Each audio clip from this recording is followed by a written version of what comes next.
Shabbat Shalom, Javerim. Bienvenidos a este su espacio de estudio.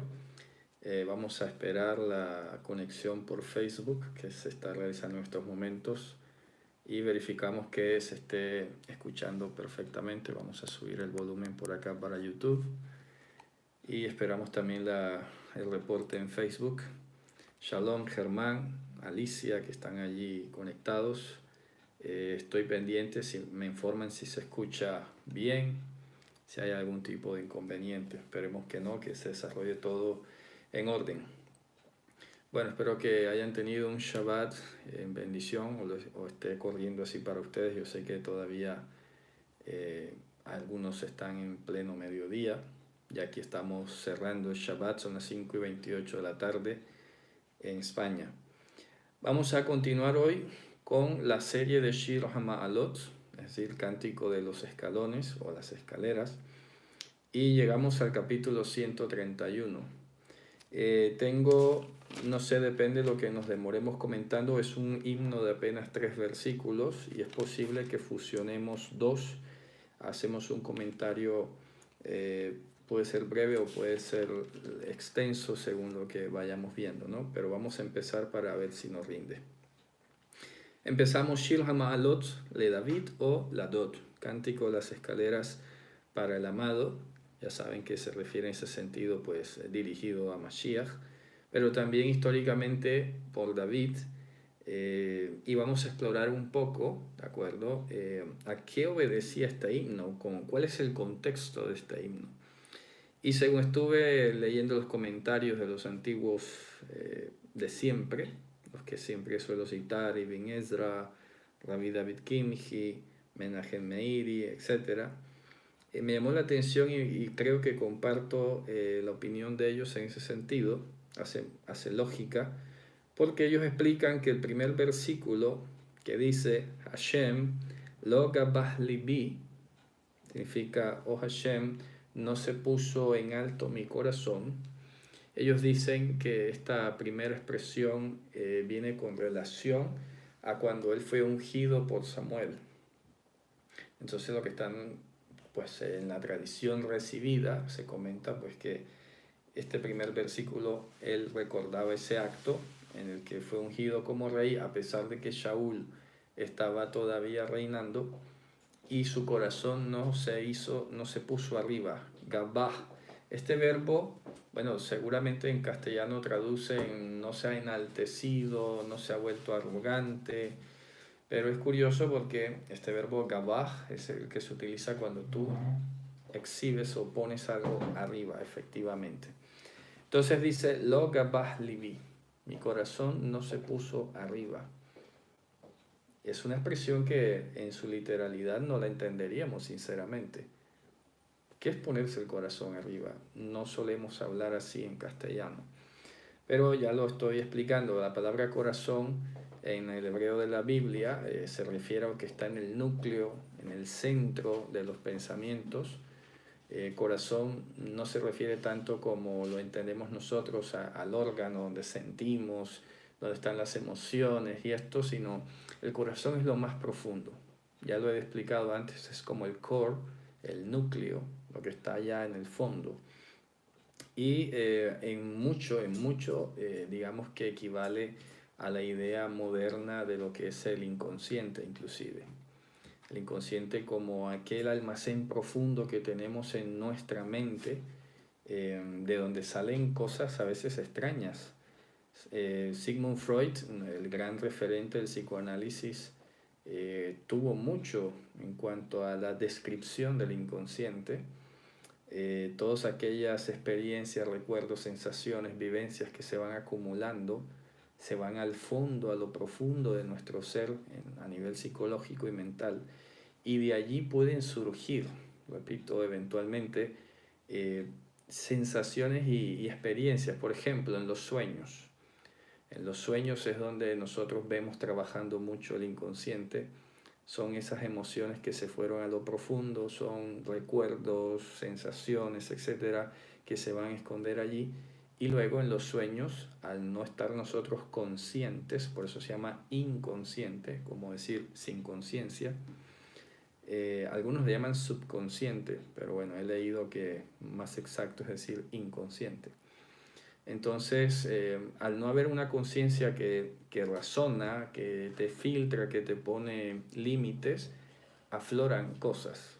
Los sueños son un gran ejemplo, pero a veces inclusive estando conscientes, podemos sufrir algún tipo de lapsus, y es lo que ocurre a veces en los discursos, lo que se llaman, digamos, un lapsus que sufre una persona cuando va a decir, en vez de decir bienvenido, te dice que te vayas rápido, supongamos.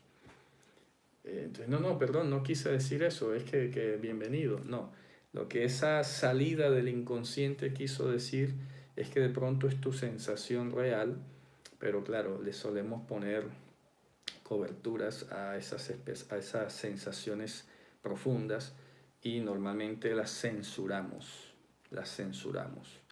Entonces por eso es muy profundo cuando David está diciendo aquí, Loga Bahlibi, está diciendo que habiéndose revisado y habiéndose sometido en oración y en ese caminar con el Señor, no hay en él raíces de enaltecimiento o de ponerse arriba. En mi corazón no se puso arriba también significa que esas ideas que pudo haber arraigado, resentimientos, enojos, descontentos, etcétera, no se ponen por encima de su cabeza. Por eso dice Loga Bahlibi, no se puso arriba mi corazón, porque tenemos arriba es el cerebro. Fíjate qué curioso que en la Biblia no se menciona el cerebro. Es impresionante, no aparece el cerebro en ninguna parte de la Biblia. Pero en expresiones como estas estamos viendo que había algo arriba y lo que está diciendo efectivamente es que no permitió o no llegó a suceder que su corazón se viniese arriba. Está manteniendo entonces un nivel de conciencia centrado en su voluntad. Eso es lo que a todos nosotros nos va a servir. Mantener presente siempre cuál es la voluntad de Dios. Si no tenemos la voluntad de Dios fijada como el techo aquí en nuestra cabeza, nuestro corazón se va a venir arriba, ¿de acuerdo? Con todo lo que eso implica. No estoy hablando solo de las emociones, dominando la lógica, sino aquello que es inconsciente inclusive. Entonces la manera de mantener a raya abajo en su lugar el corazón y que no se venga arriba es justo con su palabra. Por eso es que el himno 119, en el versículo,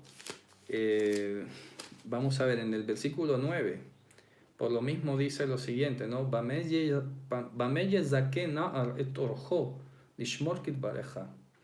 ¿Con qué limpiará o hará meritorio el muchacho su senda, su camino, guardando conforme a tu palabra?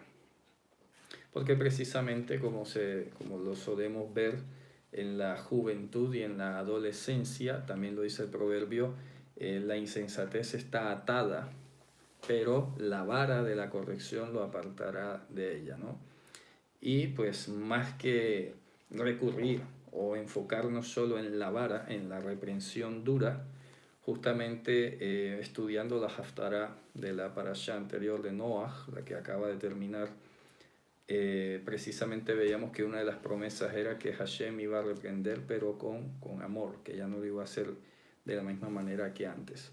Entonces, repito, esta primera parte lo menciona con relación a que cuando vino la oportunidad de él reinar, no apresuró, no se le vino a la cabeza ni la emoción ni las cosas que podía estar guardando, y siempre se limitó a actuar cuando Hashem lo dictara.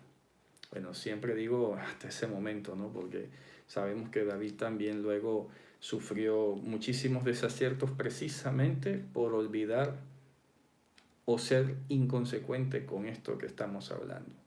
Cuando él se apartó, por eso tomando o rescatando esa parte didáctica que tiene el Midrash, cuando explican lo que pasó con Betsabé, dicen que era que Satanás estaba alrededor buscando cómo David dejaba de ocuparse de la Torá hasta que causó un estropicio en el patio y David se levantó a ver. Y cuando él se levantó a ver y dejó la Torá, entonces fue que pasó lo de Betsabé.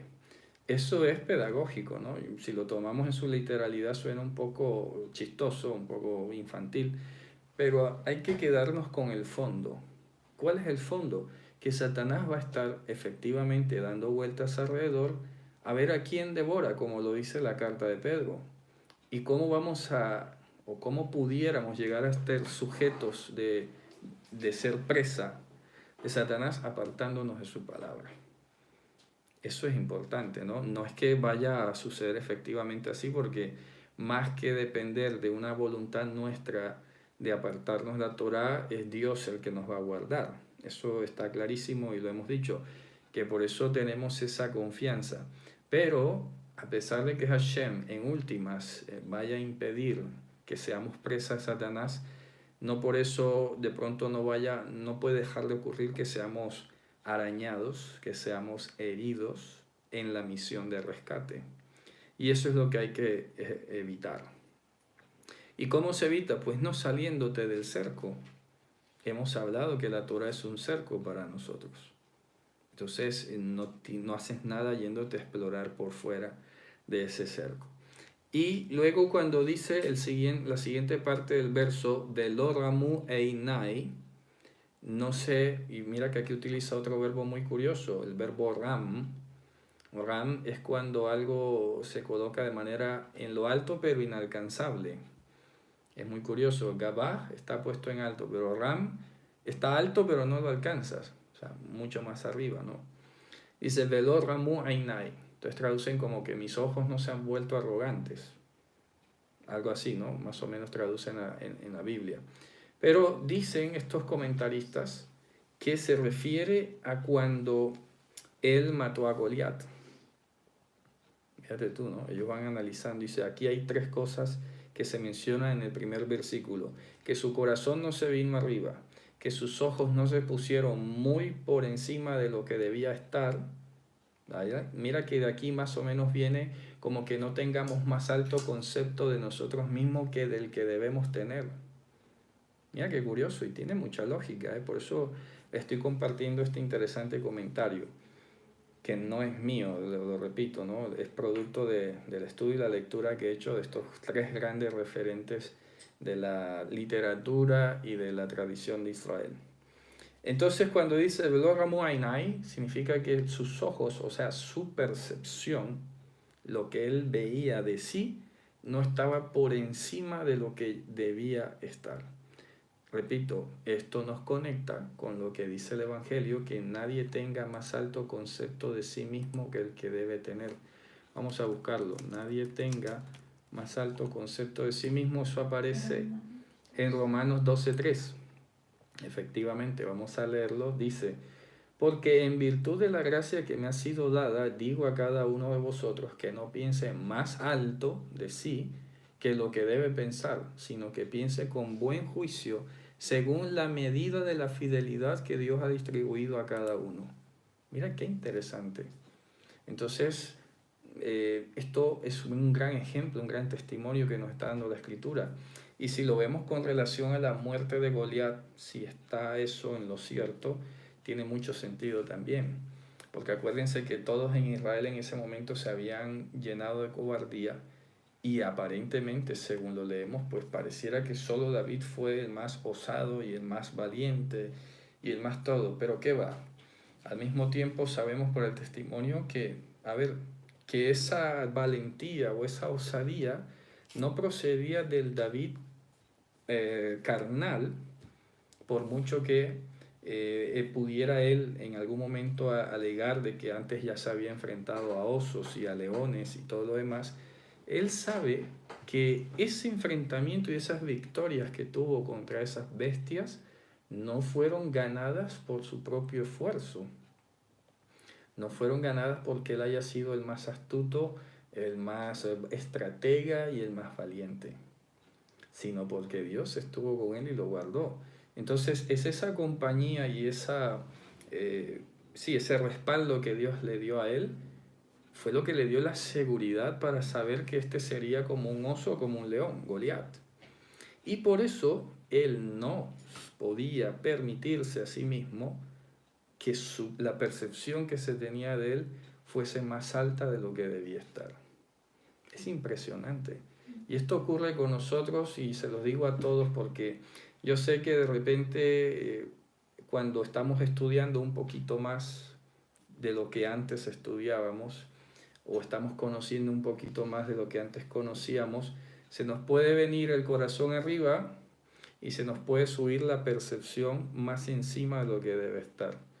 Tenemos que recordar muchos de nosotros que no hace mucho, ¿verdad? No hace mucho tiempo, estábamos igual que muchos hermanos cristianos, igual en el mismo nivel de desconocimiento, de desinformación, y de hecho les voy a decir, muchos de entre raíces hebreas y mesiánicos están en otro, digamos, igualmente ignorantes, pero de otra manera. ¿Me explico? O sea, que aparentemente están como por encima de lo que antes estaban, pero no, están engañados. En realidad están en el mismo nivel, solo que con otras palabras. Y entonces se creen que están como por encima. Y pues yo lo he repetido, hay que tener paciencia y no pues mostrarnos sino misericordiosos simplemente, ¿no? En el sentido de que no contender, el apóstol Pablo decía, no contendáis sobre opiniones. Si tú tienes una diferencia con un hermano y él opina diferente, bueno, es una opinión, no vas a discutir sobre eso. ¿Y cómo sabemos cuando algo es una opinión? Cuando ya no tiene argumentos, cuando ya no tiene fundamento bíblico, pues ya está opinando, ya está hablando subjetivamente. Y eso no tiene sentido. Es como, no sé, ponernos a discutir sobre cuál es el verdadero color del mar. Unos verán un color y otros verán otro color. Eso es un poco subjetivo, ¿no? A menos que, no sé, haya un estudio que demuestre que está orientado más hacia un tono que hacia el otro. Pero los griegos veían al mar color lila. Y nosotros de niños hemos sido enseñados como que el mar es azul. Pero yo luego reflexionando, cuando veía el mar que tenía frente a mis ojos en Barranquilla, y decía, pero es verdad, este mar no es azul. Este mar es un poco, no sé, marrón mezclado con, no sé, color fango, qué sé yo. Azul no era. Pero tú le dices a un niño, coloreame el mar y lo va a colorear de azul. Pero es que no todos los mares son azules, como por poner un ejemplo, ¿no? Entonces, ¿qué les digo, Jabrín? Que tengamos paciencia, que no mostremos precisamente que ahora somos más sabios que todos los demás y que todos los demás están por debajo de nosotros. ¿Me explico? No, somos siervos de la verdad, somos siervos de Mashiach y hasta ahí. Ayer lo leíamos en el estudio de Juan, fíjate qué curioso, ¿no? El siervo no es mayor que su Señor. ¿Quién es Señor de ellos? A ver, eso lo leemos en Romanos capítulo 14. Vamos a leerlo. En Romanos 14 Pablo precisamente escribió acerca del equilibrio entre los judíos y gentiles, y es importante que recordemos esa perspectiva que estaba Pablo tratando allí. Vamos a ver, por ejemplo, en Romanos capítulo 14, en el versículo, vamos a leerlo, en el versículo 4, dice, ¿tú quién eres que discriminas al criado ajeno? Para su propio Señor está en pie o cae, pero estará firme, porque poderoso es el Señor para hacerlo estar firme. Y por eso dice más adelante, porque ninguno de nosotros, el versículo 7, ninguno de nosotros vive para sí y ninguno muere para sí. Pues si vivimos para el Señor vivimos y si morimos para el Señor morimos. Así pues, sea que vivamos o que muramos, del Señor somos. Entonces, ¿qué ocurre en el versículo 10? Pero tú, ¿por qué vas a condenar? Ahí juzgar es condenar a tu hermano. O tú, ¿por qué menosprecias a tu hermano? Porque todos compareceremos ante el tribunal de Mashiach. Porque está escrito, vivo yo, dice Hashem, que ante mí se doblará toda rodilla y toda lengua confesará a Dios. De manera que cada uno de nosotros dará a Dios cuentas de sí. Entonces no debemos concentrarnos ni en expresar ningún tipo de desidia, de desprecio hacia los que apenas de pronto están escuchando. Hay que tener paciencia. Y si ellos, porque suele ser así, si ellos, los que todavía no conocen algunas cuestiones, son los que terminan causando críticas y ofensas y todo, nuestro deber es quedarnos callados, porque sabemos que están equivocados en ese sentido, ¿cierto? Y dejarlo hasta allí, y no tratar de expresar ese tipo de enaltecimiento. Y cuando dice entonces la final del versículo 1, Velohi lachti bigdolot ubniflaot mimeni, dicen estos comentaristas que se refería a David al hecho de cuando él fue investido como rey de Israel y llevó el arca, digamos, de donde estaba a Jerusalén, digamos, el proyecto, ¿no? Que la intentó internar allí. Claro, porque entonces cuando dicen cosas grandes y maravillosas, dice, y no anduve, no me dejé llevar por cosas grandes y maravillosas que eran inalcanzables para mí, mimeni, que eran de mí, o sea, distantes de mí, lo que quiere decir. Porque digamos que no se le pasó por la mente, y esto es otro punto extremo también que a veces nos ocurre, que no podemos llegar a sobreponer el hecho de que supongamos Dios nos escuchó en algo o hemos entendido algo, entonces ya creemos erróneamente que todo lo que nosotros digamos tiene que ser la verdad o tiene que ser correcto.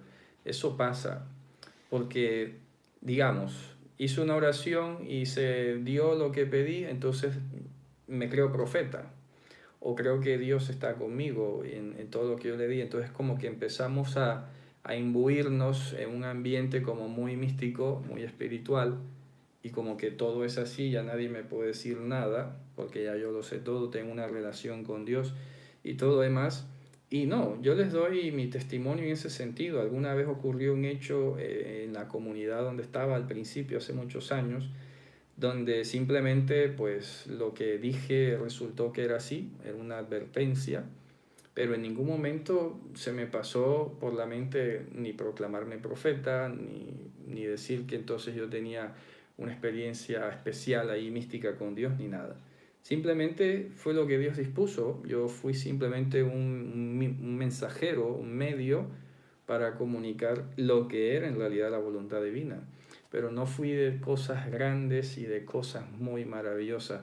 Y eso es algo que precisamente he tratado de preservar porque ofrecimientos van y vienen, y yo creo que la mayoría de los que ya me conocen, tanto en persona como los que llevan mucho tiempo de pronto estudiando, saben que no he intentado establecer una gran infraestructura, ni siquiera llamo ministerio a lo que hago. Algunos de pronto inclusive cuando me escriben me llaman pastor, otros me llaman Roé, otros me dicen maestro, y yo nunca me he presentado en esos términos. Soy un simple servidor, un simple siervo. Para uno seré una cosa y para otro seré otra, pero no me apropio de ese término. A mí me causa una sorpresa cuando veo algunos perfiles en Facebook y se ponen profeta fulanito de tal, rabí fulanito de tal, ¿de acuerdo? Apóstol fulanito de tal. Y digo, oye, pero esta gente se pone títulos tan fácilmente, yo me sorprendo. Y cuando vemos de pronto los frutos o las situaciones que ocurren de su gestión o de su obra, es como deja mucho que desear. Entonces no andamos buscando cosas grandes y maravillosas. Esto es importantísimo. Cosas grandes y maravillosas. Cuando hablamos de maravilla, por ejemplo, es aquello que sobrepasa a lo que podemos, por lo cual podemos responder. Hace poco en una enseñanza de los 613 mandamientos, hablábamos de que cuando una persona ya neder hacía un voto exagerado y luego se iba a dificultades para cumplirlo, o de pronto se iba a echar para atrás. Entonces las cosas grandes y las cosas exageradas. El libro de Eclesiastés siempre ha sido una fuente de mantenerlo a uno en línea cuando dice: lo que te venga a la mano para hacer, hazlo según tus fuerzas. No hay ningún provecho para el hombre en el trabajo en el cual se afana. Cuando dices se afana es porque estás haciendo un sobreesfuerzo más allá de lo que tu tiempo y tus capacidades te están permitiendo. Y esto entonces Tenemos que luchar contra esto porque de parte del mundo a veces se quieren infiltrar entre nosotros ideas como que mediocridad, que no eres ambicioso, que es que te falta visión, que es que tú puedes dar más, que es que necesitas alguien que... No, no necesito nada. Y todos lo saben que de hecho si empecé a transmitir por Facebook y por YouTube es por solicitud de hermanos que bueno, lo pidieron así, pero alguna vez me dijo alguien, que al fin un youtuber. Yo no soy youtuber, yo no tengo aquí finalidades ni de fama, ni de económica, ni nada con esto. Esto es una biblioteca digital que, bueno, la seguiré alimentando cada semana mientras Hashem lo permita, ¿no? Pero precisamente no aspiro a volverme el mega super maestro reconocido del mesianismo ni nada. Y si Hashem me permitiría alguna vez llegar a tener la capacidad de llegar a algún medio más masivo o de mayor reconocimiento, no es para que yo sea afamado o por eso, me explico, para nada, es para poder enseñar simplemente, pero no para ir a cosas más grandes. Porque eso, bien decían los rabinos de Israel, el que aumenta bienes aumenta la preocupación. ¿Ya? Es una forma de decirlo, ¿no?